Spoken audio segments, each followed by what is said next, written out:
그러면 우리 김프로님의 미스터 마켓. 네, 뭐 내일 이 시간 되면 연준의 제롬 파월 의장이 무슨 얘기를 했고 연준에서 금리를 올렸다 이런 뉴스를 이제 전해드릴 수 있을 것 미리 같은데 또 예측을 해주십니까? 지금 98% 나오니까 뭐 제가 뭐 그거를 굳이 자 헤드라인을 보시면 연준 내일 마지막으로 금리 올릴까?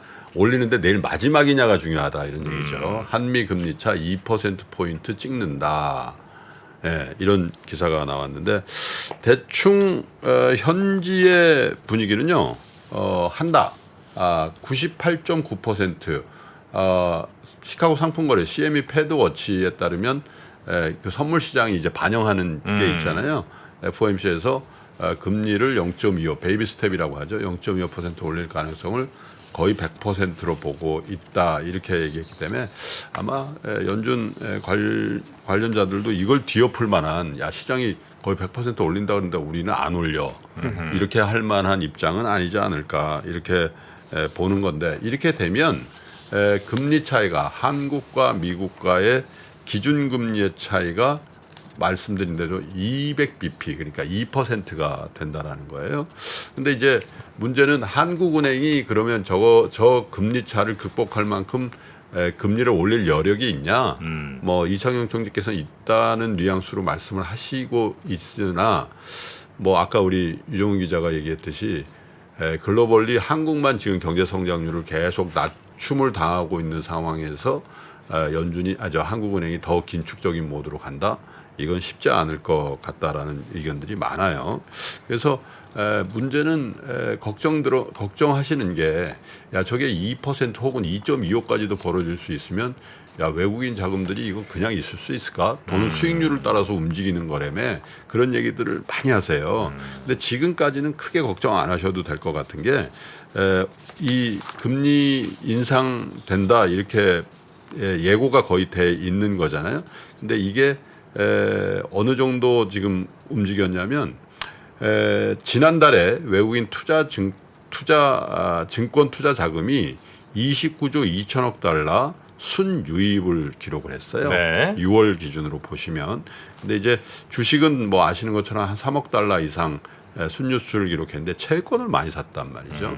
그래서 3월에 18억 달러 채권이 순유입이 됐고 4월에 23억 달러, 5월에 89억 달러, 6월에도 32억 달러 채권 쪽에 순유입이 됐다 이렇게 보셔서 금리에 물론 민감할 수 있습니다만은 지금까지만 놓고 보면 미국과 한국의 지금도 금리 차가 1.75니까 네. 사실 그 논리대로 하면 채권 쪽에서도 금리 빠져나가는 게 맞거든요. 그래서 그렇게 심각한 상황은 아니고 이게 빠져나가게 되면 우리의 가장 크게 영향을 미치는 게 환율 아니겠어요? 근데 환율이 최근 들어서 굉장히 안정적인 모습 1200원대 중후반 이렇게 모습을 보이고 있다는 것도 아직까지는 걱정스러운 상황. 왜냐하면 금리 올리면 이제 그럴 거 아니냐 이렇게 생각하지만 국제 금융시장에서는 뭐 선물이라든지 뭐 이런 것들을 통해서 98.9%의 예상이면 이미 반영하고 있다고 봐야 되는데 아직까지는 채권 쪽, 환율 쪽, 주식시장 물론 이제 어제도 뭐 외국인 투자자들이 많이 팔았어요. 그거는 제가 볼 때 뭐 일부 섹터의 이익 실현이라든지 뭐 이런 것들이 겹치면서 나온 거지. 한국을 바이셀하는 코리아 셀하는 그런 모드는 또 아니다 이렇게 분석이 됩니다. 그래서 주변 환경 같은 것들을 여러분과 한번 체크를 좀 봐야 될 것 같은데 일단 한미 간의 금리 차이를 한번 볼까요? 한국의 대표 금리는 3년짜리 국채 금리를 한번 줘보세요. 지금 얼마 정도 되는지 한번 3년짜리 한국 국채 금리 미국채 3년이군요. 이거는 미국채 3년이고 3년짜리 한국 금리는 없나요? 10년짜리 미국 국채 금리 주세요. 그러면 자 미국채 10년짜리가 지금 3.89인데 저게 최고치가 4.21이에요.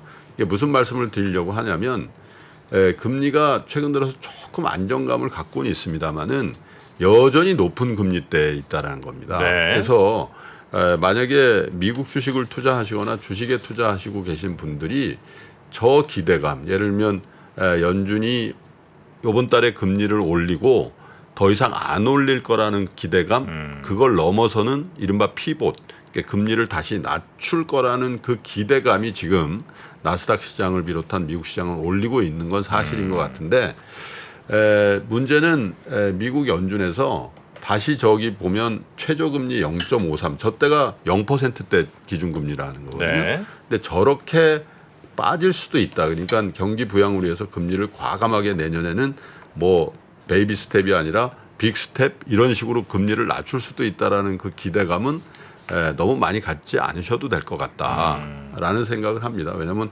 경기가 뭐 그렇게 급냉할 것 같다는 얘기도 안 하잖아요, 요즘엔. 네. 근데 이제 금리가 저렇게 높은 수준에서 이렇게 유지될 때 과연 성장주 권역에서 계속 레디를 할 수 있을 건지에 대해서는 한번쯤 생각해 보시다 이런 말씀을 드리고 싶고요. 아까 환율 말씀드렸는데 원달러 환율 한번 볼까요? 원달러 환율이 1278원입니다. 근데 저기 보시면 작년 9월에 1,400원을 넘어갔단 말이죠. 상당히 안정감 있게 움직이고 있죠, 현재. 그럼에도 불구하고 사실 1,278원 기준으로 보면 아직 평균 환율, 예를 들면 1,100원대 후반이라고 보여지는데 저거보다는 꽤 높은 환율대에서 움직이고 있는데 저 기간 동안에 저희가 빠지고 있는 기간에 글로벌 달러 약세가 굉장히 급하게 진행이 됐는데 우리 원화 환율에 대비해서는 좀 덜 떨어진 거예요, 달러가. 그래서 네. 아마 엔화와의 관계도 좀 지켜봐야 되겠습니다만은 원달러 환율은 여기서 조금 더 빠질 수도 있지 않겠냐 이렇게 보는 시각들이 있어요. 근데 그래서 전반적으로 내일 만약에 연준에서 0.25%포인트 금리를 올린다 하더라도 우리 금융시장에 미치는 영향은 이미 많이 반영돼 있지 않을까라는 생각이 들고 한 가지 걱정은 원달러 환율의 안정감은 금융시장에 도움이 되는데 사실 무역을 하는 분들의 입장에서는 네. 특히 자동차라든지 이런 환율에 굉장히 민감한 업종에서는 어쩌면 실적에 대한 게 그냥 다음 분기나 다다음 분기에 실적 나올 때 낮아진 환율을 반영한 실적이 나올 가능성이 있어요. 오히려. 실적이 좀 안 좋아지겠네요. 그렇죠. 그렇게 봐야죠, 자동차 쪽. 많이 네. 안 좋아질 수 있습니다. 네. 현대차 같은 경우에는 특히나 이제 환차익 반영을 하는 게 굉장히 크거든요.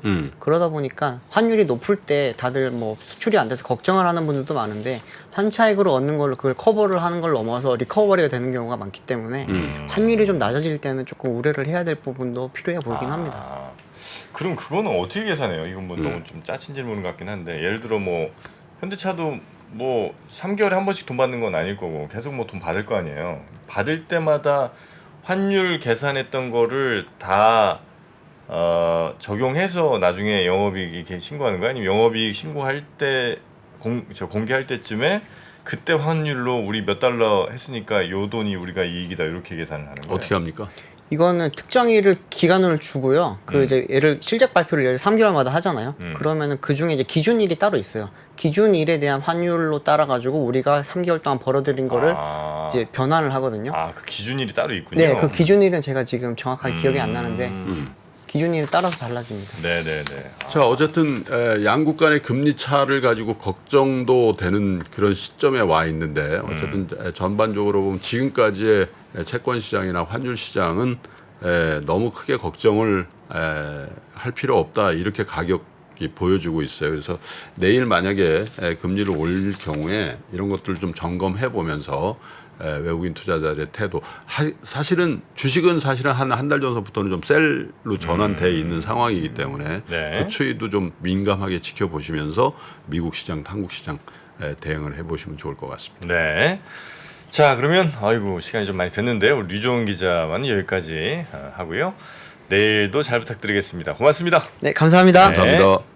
아시아 외환위기 이후에 글로벌 경기가 안 좋아질 것 같으니까 미국이 금리 인상을 천천히 하게 되거든요. 근데 이때 IT 관련 산업이 굉장히 빠르게 성장을 하는데 금리 인상이 생각보다 늦다 보니까 이게 무엇을 만들게 되냐면 닷컴 버블을 만들게 됩니다. 외환위기부터 닷컴 버블, 금융위기, 인플레이션의 부활까지 대한민국 최고의 거시경제 전문가 오건영의 경제 이야기를 서점에서 만나보십시오.